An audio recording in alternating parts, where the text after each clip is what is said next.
Bienvenue dans le podcast de la douceur des hérissons. Je suis Sarah, spécialiste de la famille recomposée et de la belle méritée. Je vous accompagne pour transformer les épreuves de la famille recomposée en force, pour vous, votre couple, ainsi que pour les enfants. Je vous apprends à tirer bénéfice de cette place de belle-mère, ou de la famille recomposée en général, et à en faire la plus grande richesse de votre vie.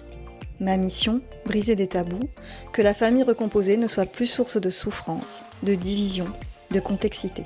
Aujourd'hui, je vous présente Eva. Eva qui a eu l'idée du titre de ce podcast, de la douleur au bonheur, mais surtout qui a eu l'idée tout court de ce podcast.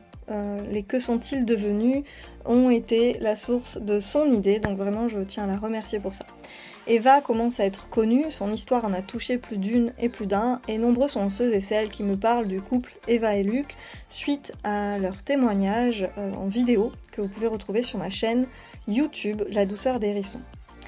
Rejetés par ses beaux enfants, confrontés à des souffrances profondes, Eva et Luc ont surmonté les obstacles.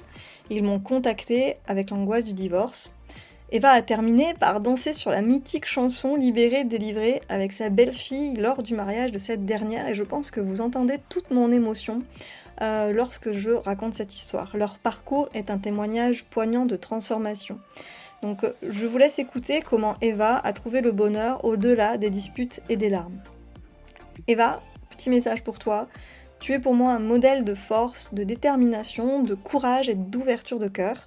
Merci beaucoup pour ce témoignage, merci aussi pour ces mois passés à t'accompagner. Ils m'ont fait vivre de l'intensité et ce que j'ai particulièrement apprécié, c'est que tu n'as jamais rien lâché. Je pense que tu connais les contenus du programme par cœur. Merci à toi Luc aussi d'avoir osé partager ton témoignage en vidéo, pour ta confiance aussi, qui n'était clairement pas gagnée au départ. Merci pour cette confiance et d'avoir accepté de sortir de tes schémas habituels. Je vous souhaite à tous les deux du bonheur et encore beaucoup de bonheur. Merci beaucoup. C'est forcément un témoignage qui me bouleverse et qui m'émeut, donc sortez peut-être les mouchoirs si vous êtes comme moi, un peu sensible. Je vous souhaite une très belle écoute. Bien, bonjour, je m'appelle Eva, j'ai 47 ans, bientôt 47 ans, et je suis avec mon mari depuis 12 ans. Mon mari a 4 enfants d'une union précédente, et quand je l'ai rencontré, ils étaient âgés de 8-9 ans, je pense, à 17 ans. Moi, j'étais célibataire bien endurcie, je venais de m'acheter une maison, et clairement, la maternité ou la belle maternité, c'était absolument pas, ça faisait absolument pas partie de mon programme. Mais bon, voilà, on choisit pas, on tombe amoureuse et puis voilà, et puis on se laisse porter. Et pendant pratiquement 10 mois, je n'ai pas rencontré ses enfants. Il les avait en garde alternée, ils se débrouillaient. On se voyait une semaine sur 2. Et comme on travaille dans la même ville, on prenait le même train, donc on se voyait le matin et le soir pour aller au travail. Et une semaine sur 2, en fait, on était de plus en plus souvent ensemble. Il était pratiquement tout le temps chez moi, donc on vivait ensemble une semaine sur 2. Et mon seul problème, je dirais, à l'époque, c'est qu'il était beaucoup trop présent pour son ex-femme et que, bon, il l'avait quittée, mais il était très très présent pour elle. Il prenait ses problèmes en charge et tout, et donc elle pensait pouvoir le reconquérir et c'était, enfin voilà, la semaine où il était chez moi, c'était infernal. Elle tournait autour de ma maison, elle lui envoyait des SMS sans arrêt. Puis bon, elle s'est rendu compte qu'il avait quelqu'un, donc c'est devenu vraiment, vraiment très très lourd. Il a fini par comprendre qu'un sparadrap, ça s'arrache d'un coup, et donc il a mis des choses en place pour la garder à l'écart et qu'on puisse avoir une vie de couple normale. J'avais pas vraiment, on prévoyait pas que je voie les enfants très très rapidement, mais donc on a mis 10 mois avant que je les rencontre chez lui. Et ça s'est plutôt bien passé, les enfants super gentils et tout, vraiment vraiment bien. Il y avait juste l'aîné qui était pas là, ou qui est juste passé, je me souviens plus très bien. Et puis donc on vivait séparés. De temps en temps, je venais dormir chez eux. Et pareil, à chaque fois la grande avait une excuse, restait chez sa mère, aller chez une copine, aller chez son copain. Enfin, entre-temps, bon, elle avait plus de 18 ans, et quand on a annoncé, après 2 ans et demi de relation, qu'on allait vivre ensemble, Là, elle a carrément arrêté la garde alternée. Et pendant 7 ans, elle donnait presque plus signe de vie. De temps en temps, elle venait à la maison, mais c'était toujours en tirant la gueule, en étant très désagréable et hautaine avec moi. Enfin voilà, je sentais bien qu'il y avait quelque chose qui n'allait pas. Je m'investissais énormément vis-à-vis de ses frères et sœurs. Ils avaient énormément d'activités, donc mon mari, enfin à l'époque on n'était pas encore mariés, mais il les conduisait sans arrêt, mais à des heures pas possibles. Et comme ils étaient 3, il fallait, il y en a un, c'était de telle heure à telle heure, hop, il y allait, il fallait aller rechercher l'autre, reconduire l'autre. Et pendant ce temps-là, moi je faisais la cuisine pour toute la famille. Et j'avais vraiment à cœur de m'investir dans cette famille. Et je pensais pouvoir y apporter des choses, principalement le fait que je sois quelqu'un de très organisé, qui cuisine plutôt pas mal. Donc en fait, ma présence dans la maison a apporté, oui, beaucoup de facilité pour mon mari qui ne devait plus à la fois s'occuper des courses, toutes ces choses-là, courir pour conduire ses enfants et tout. Et on avait plutôt, franchement, une chouette vie. Ça se passait bien. On vivait à du 1000 à l'heure, mais ça se passait bien. Puis, les années passant, il me demande en mariage. On annonce qu'on va se marier. Et là, je vivais pas trop mal ma situation de belle-mère, mis à part que j'avais un rejet quand même pour la fille aînée, parce que ça m'agaçait. Il lui envoyait des SMS toutes les semaines pour voir si elle allait venir. C'était toujours non. Elle avait toujours une excuse. Par contre, quand il fallait payer l'entretien de sa voiture ou qu'elle avait besoin d'argent, pour ça, voilà, elle savait toujours le contacter. Et donc, alors oui, elle arrivait chez nous quand elle s'était disputée avec sa mère, et puis elle hurlait sur son père. Une fois, elle lui a même dit va rejoindre ta pouffe dans la cuisine pendant que j'étais en train de faire à manger. Enfin là, c'était à chaque fois que sa fille venait, c'était vraiment. Vraiment, je n'en pouvais plus. Je montais, je pleurais. Puis après, on se disputait. Enfin, je disais, mais comment tu peux te laisser parler comme ça? Et puis après, on annonce qu'on va se marier. Et là, je sais plus si j'ai tout de suite quitté la table ou si c'est après que les enfants sont montés dormir. On a annoncé qu'on se mariait et on a eu droit à des réactions. Est-ce qu'on est obligé de venir? Je me souviens que ma 3e belle-fille, elle a pleuré. Et la 2e, elle a demandé si elle pouvait finir la purée ou si quelqu'un voulait encore. Elle a fait comme si elle avait rien entendu. Et donc, la préparation du mariage a vraiment été très, très compliquée parce qu'on sentait qu'on n'avait pas de soutien. Le jour du mariage, on leur a offert vêtements, coiffeurs, etc. Ils sont venus vraiment, mais avec des pieds de plomb. Ils n'ont pas décoché un seul sourire. Mais bon, voilà, on était pris c'était notre journée, on était heureux, nos 150 invités étaient très heureux, on a fait la fête jusqu'à 5 heures du matin. Le lendemain, on partait en voyage de noces. Mais bon, quand même, ça me restait sur le cœur. Et au fur et à mesure, je me suis rendu compte que mes relations devenaient un peu bizarres avec les 2 filles. Pas, donc le 4e, c'est un garçon. Mais avec les 2 filles, je faisais beaucoup pour elles. Par exemple, j'organisais un anniversaire, je m'occupais de tout, je décorais le jardin, puis on laissait la maison aux jeunes pour faire la fête le soir. Enfin, vraiment, si j'allais faire du shopping avec mon mari et elle, je lui offrais des vêtements.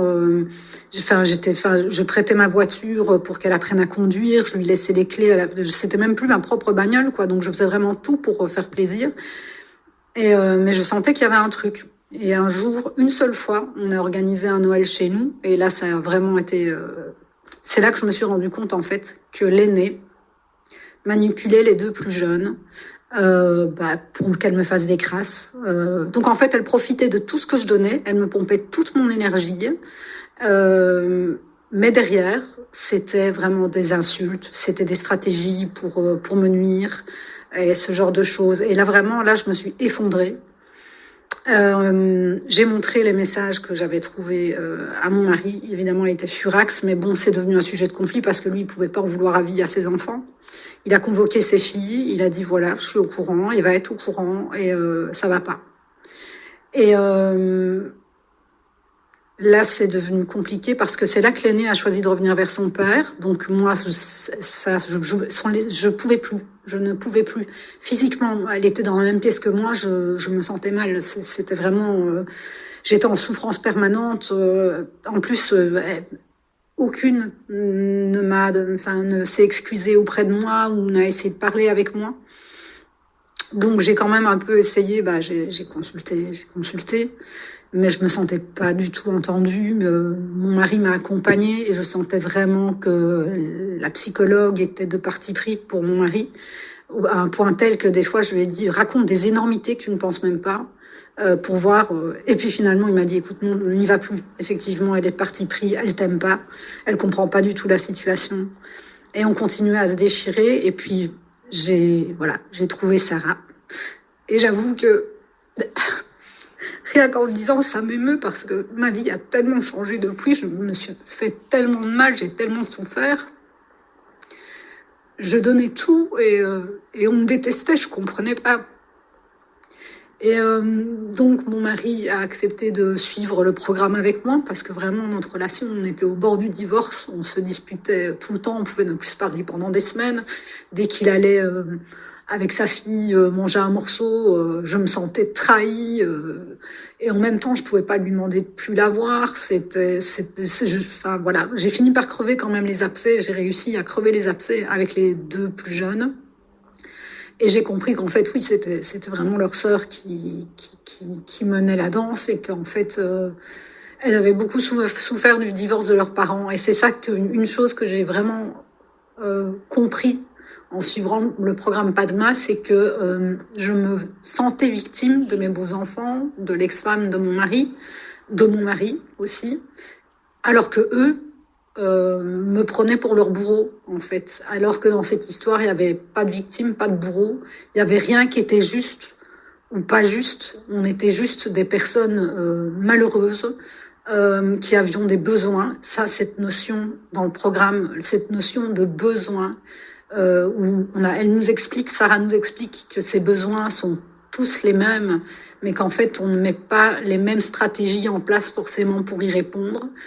Ça, à partir de là, avec mon mari, quand on a commencé à parler en termes de besoins et de mettre en place des stratégies, on a commencé à se comprendre.